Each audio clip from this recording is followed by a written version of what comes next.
여러분 2025년 새해가 밝았습니다. 다들 새해 복 많이 받으셨나요? 새해 1월이 되면 많은 분들이 그 해의 계획을 세우실 텐데요. 오늘은 그 계획 세우실 때 도움이 될 만한 책 한 권을 갖고 와봤습니다. 바로 이 책입니다.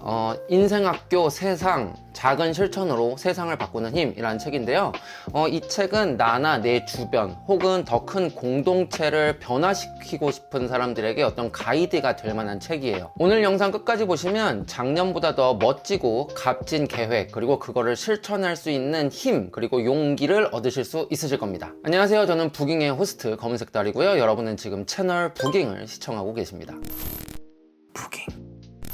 가장 먼저 인생학교가 뭔지 궁금하실 것 같은데요. 인생학교는 그 유명한 작가인 알랭드 보통이 설립한 어떤 프로젝트라고 보시면 될 것 같아요. 배움을 다시 삶의 가운데로 라는 캐치프레이즈를 중심으로 해서 다양한 인문학적 사고를 하는 그런 프로젝트 집단인데요. 삶의 의미와 인생을 잘 살아갈 수 있게 하는 기술, 이런 것들에 대해서 강연도 하고 사람들과 토론도 하는 그런 프로젝트 집단이라고 보시면 될 것 같습니다. 이 인생학교, 이 시리즈는 총 6권이 출판됐는데요. 각 주제별로 세상, 시간, 정신, 일, 돈, 그리고 섹스, 이렇게 총 6개입니다. 제가 이번에 읽은 이 인생학교 세상은 존 폴 플린토프라는 분이 지은 책인데요. 이분은 영국의 작가이자 기자라고 합니다. 이 책의 제목이 작은 실천으로 세상을 바꾸는 법이잖아요. 말 그대로 변화를 꿈꾸지만 어디서부터 어떻게 시작해야 될지 모르는 분들 계실 거예요. 그런 분들에게 아주 구체적이고 현실적인 가이드를 제공하는 그런 책이 바로 이 책입니다. 이 책의 가장 중요한 포인트, 핵심은 바로 이겁니다. 변화는 거창한 계획에서 나오는 것이 아니다. 작은 실천으로부터 시작된다. 그리고 이에 걸맞는 아주 구체적인 사례들, 그리고 예시들을 아주 잘 제공하고 있습니다. 그럼 지금부터 제가 이 책에 나온 주요 내용들 소개해 드리면서 책 이야기 한번 시작해 보도록 하겠습니다. 그 전에 다들 아시죠?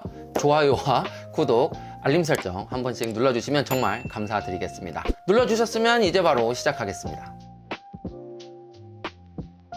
아마 나비 효과라는 말 다들 아실 겁니다.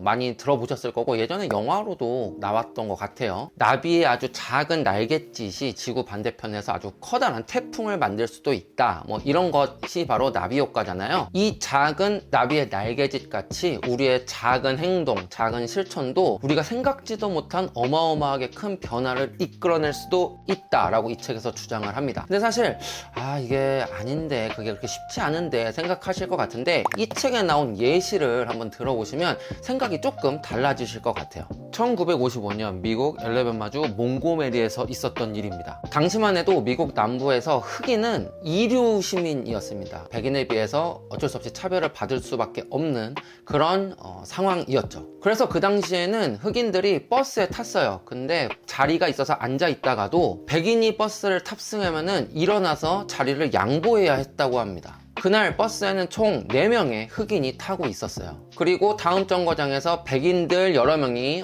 버스 위로 올라탔습니다. 앉아있던 흑인들 중 3명이 일어나서 자리를 양보했는데 딱 1명, 로자 파크스만 일어나지 않았습니다. 그녀는 말했습니다. 나는 움직이지 않을 것이다. 그리고 얼마 안 가서 로자 파크스는 미국 경찰에 체포되었습니다. 이 일을 계기로 미국 전역의 흑인들은 버스 탑승 거부 운동을 시작합니다. 이런 흑인들의 저항에 곧바로 사회적 보복이 뒤따랐는데요. 경찰관들은 아주 경미한 교통법규 위반만 해도 흑인 운전자들을 체포하기 시작했어요. 뿐만 아니라 미국의 보험회사들은 흑인이 차를 갖고 있다. 그러면은 그 보험을 강제로 해지시키기도 했다고 해요. 하지만 흑인들은 계속해서 그 운동을 이어갔고 결국 승리의 순간을 맞이했습니다. 미국 대법원은 버스 안에서의 차별, 인종 간 차별은 위법이다 라는 판단을 내렸고 얼마 가지 않아서 미국 전역에 이 법을 선포하게 됐습니다. 그리고 결국 버스 안에서의 차별은 완전히 사라지게 된 거죠. 이 사건을 얼핏 보면 그냥 시대의 흐름에 따라서 생길 일이 생긴 거다, 차별이 없어질 때가 되니까 없어진 거다라고 이제 생각하실 수도 있을 것 같은데, 사실 로자 파크스의 이 용기 있으면서도 공감을 살 수 있는 이 저항,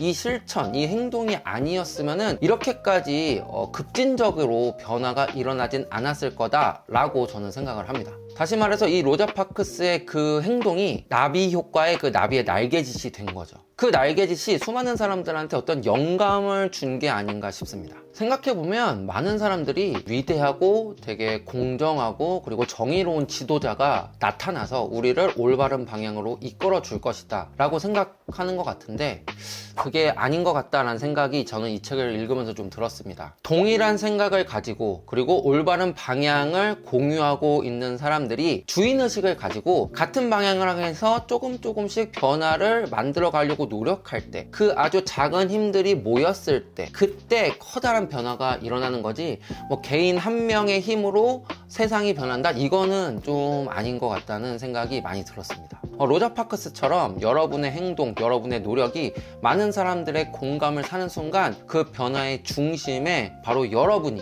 있을 수도 있습니다. 희망이란 소파에 앉아서 당첨되기만을 꿈꾸며 손에 꽉 쥐고 있는 복권이 아니다. 희망이란 문을 깨부수는 도끼다.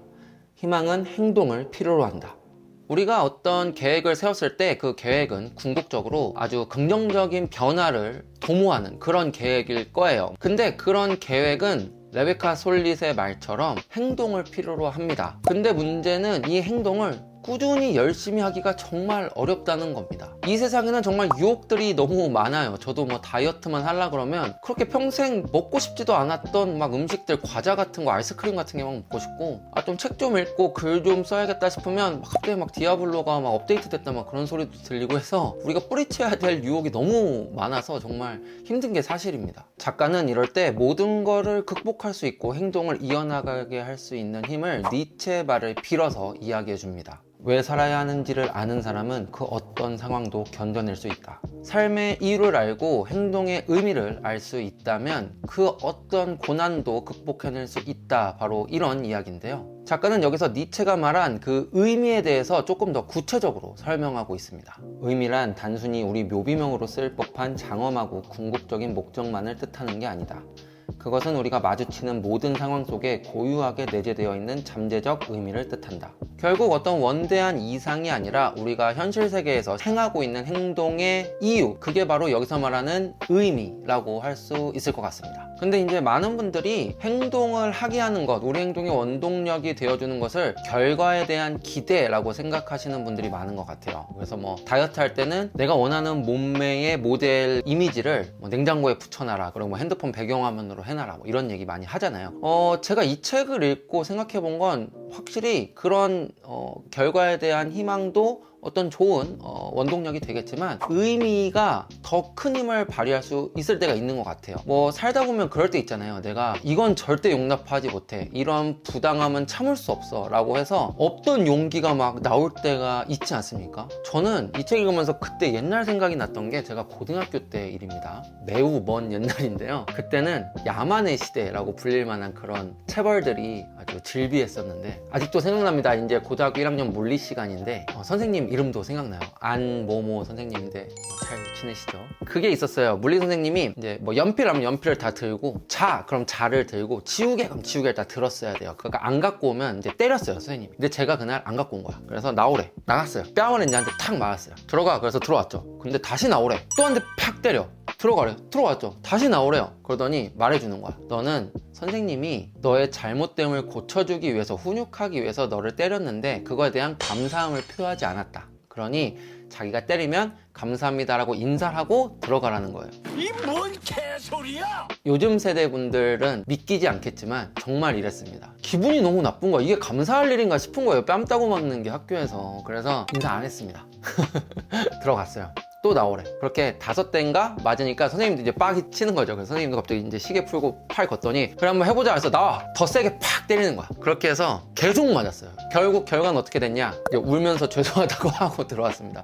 너무 아프더라고. 여기 막 이렇게 부었어요. 그래서 제가 이 행동의 결과를 예측하지 못했기 때문에 그런 건 절대 아니었어요. 저도 그렇게 두드러 맞을 걸 알았어요. 근데 맞을 땐 맞더라도 어떤 행동, 제스처 정도는 취해야겠다, 이게 되게 강했었거든요. 근데 이게 지금 생각해보면 이 책에서 말하는 그 행동의 의미인 것 같아요. 그 의미가 강력한 의지가 될 수 있겠구나 라는 생각이 저는 좀 들었습니다. 그래서 뭐 이 책에서 말하는 것처럼 행동의 의미를 잘 간직하고 계속해서 되새김질하는 게 우리가 꾸준히 그리고 열심히 행동하게 하는 큰 원동력이 되겠다라는 생각을 좀 해봤습니다. 다들 세상을 살아보셨으니까 아실 겁니다. 세상은 그렇게 호락호락하지 않다는 거. 내가 아무리 변화를 막 열망하고 갈망하고 그리고 그에 맞춰서 열심히 노력을 한다고 해도 내가 생각한 만큼의 결과가 안 나올 수도 있고 아예 잘못된 결과가 나올 수도 있어요. 그게 정말 안타깝지만 이 세상이 그런 식으로 운영되는 것 같아요. 작가도 그걸 모를 리가 없잖아요. 그래서 작가는 그럼에도 불구하고 우리가 행동해야 하는 이유에 대해서 이렇게 말하고 있습니다. 당신의 아이디어, 계획을 행동으로 옮기고 최선을 다해도 원하는 만큼의 결과가 나오지 않을 수 있다. 그런 일은 너무나 많다. 그러니 이루고자 하는 일에 크게 겁먹지 말자. 할 수 있는 일이 단지 조금밖에 없다는 이유로 아무것도 하지 않는 것보다 큰 실수는 없다. 우리가 유럽 가면은 되게 거대한 성당 같은 거, 엄청 아름다운 성당들 많이 보잖아요. 그런 성당들도 다 뭐 별거 볼 일 없는 벽돌들 하나하나가 쌓여서 만들어진 거잖아요. 그러니까 그 벽돌 하나하나 쌓는 일이 결국 그렇게 커다란 그리고 아름다운 성당을 만들어낸 것처럼 작은 행동의 가치를 절대 잊어서는 안 될 것 같습니다. 누구나 실패할 수 있기 때문에 실패는 정말 아무것도 아니다 이런 생각을 하고서 천천히 앞으로 나아가다 보면 언젠간 여러분들도 모르는 사이에 여러분들이 생각한 성공 그리고 변화에 도달해 있지 않을까 하는 기분 좋은 상상을 한번 해봅니다. 부킹. 오늘은 이렇게 인생, 학교, 세상, 작은 실천으로 세상을 바꾸는 법에 대해서 이야기를 해봤는데요. 이 책에는 제가 말씀드린 내용 말고도 되게 다양한 내용이 나와 있는데요.